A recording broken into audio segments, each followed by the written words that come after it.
Persiapan final jelang tes pramusim dilakukan panitia penyelenggara Pertamina Grand Prix of Indonesia di sirkuit Mandalika. Selain mempersiapkan sirkuit, saudara, tim juga mempersiapkan marshal yang bertugas untuk membantu pebalap jika nantinya terjadi masalah. Ada lebih dari 400 marshal yang akan mengikuti pelatihan sebelum menghadapi tes pramusim. Sirkuit Mandalika membutuhkan sekitar 300 marshal untuk mendukung ajang tes pramusim. Para marshal ini yang terpilih akan menjalani pelatihan agar mereka tahu tugas marshal di masing-masing titik. Sekarang ada rekan kami Fajri Satrio di Mandalika yang memantau persiapan tes pramusim MotoGP mulai besok hingga nanti hari Minggu. Fajri, selamat siang. Bagaimana persiapan semua kru termasuk marshal ini yang nantinya akan membantu dalam tes resmi besok hingga ajang balap MotoGP pada bulan Maret? Selamat siang Audrey dan juga saudara, memang benar hari ini dari pihak MotoGP dari MGPA Mandalika Grand Prix Association sudah mempersiapkan marshal, yaitu petugas lintasan. Sebanyak 400 marshal atau petugas lintasan sudah dipersiapkan dan mereka sudah dilakukan pembekalan terakhir karena hari ini hari terakhir sebelum mereka harus menjalankan tugas mereka pada besok di tes pramusim MotoGP di tanggal 11 hingga 13 Februari.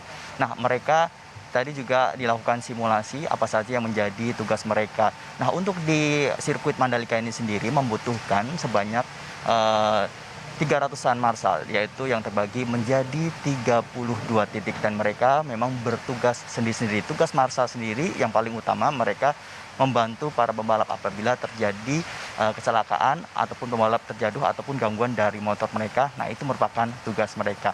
Dan dari pihak MGPA sendiri memang mengajak warga-warga sekitar dari sirkuit Mandalika sendiri, terutama Lombok, untuk bergabung mensukseskan acara bertaraf internasional ini untuk menjadi marshal. Dan berikut ini pernyataan lengkap dari Direktur Utama MGPA, Priyandi Satria. Kalau kita lihat marshalnya sendiri 400 ini datang dari berbagai daerah ya. Jadi kita mulai itu dari daerah terdekat dengan lintasan kita, Kecamatan Pujut, kemudian kita besarkan. Jadi kalau dilihat ini ada dari Lombok Tengah, Lombok Timur, Lombok Utara. Juga instansi lainnya ya, ada dari Basarnas, ada dari kepolisian. Jadi ini melibatkan berbagai unsur masyarakat daerah ditambah instansi yang memang sudah terbiasa menggunakan radio komunikasi atau emergency rescue. Audrey dan juga saudara, tentu saja untuk kali ini agenda dari pembalap mereka saat ini sudah berada di sirkuit dan mempersiapkan persiapan mengenai motor mereka, perakitan motor sendiri. Seperti yang informasi yang kami dapatkan, nampaknya Marc Marquez sendiri sudah berada di dalam sirkuit. Dia menjajal motor dia di sirkuit yang mempunyai 17 tikungan ini. Ternyata untuk tes pramusim ini sangat begitu penting dikarenakan memang 3 hari mereka harus menjajal dan mengenali medan atau sirkuit yang berada di Mandalika agar mereka juga bisa menaklukkan sirkuit Mandalika yang merupakan sirkuit terbaru di musim MotoGP untuk 2022 ini. Audrey. Iya, kemudian setelah minggu tes berakhir, nanti bagaimana mekanismenya, Fajri, saat mereka kembali pada bulan Maret untuk balap seri kedua setelah dari Qatar? Ya, Audrey dan juga saudara, memang benar untuk mekanisme ketika mereka nantinya pada race resmi, tepatnya pada pertengahan Maret mendatang setelah di seri pertama di Qatar, di seri kedua di Indonesia, tepatnya di sirkuit Mandalika.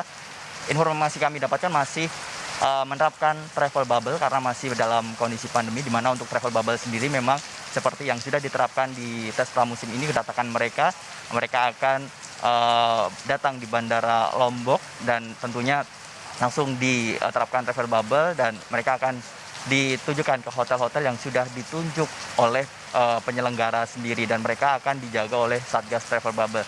Banyak sekali pertanyaan-pertanyaan bahwa ada beberapa pembalap yang mengeluarkan video-video mereka, kegiatan-kegiatan mereka di hotel-hotel mereka. Nah, apakah untuk saat ini kurang adanya ketertiban dalam travel bubble? Dari pihak penyelenggara sendiri menyatakan, informasi yang kami dapatkan, kegiatan yang mereka lakukan yang saat ini sedang viral, mereka sudah tes PCR setelah mereka melakukan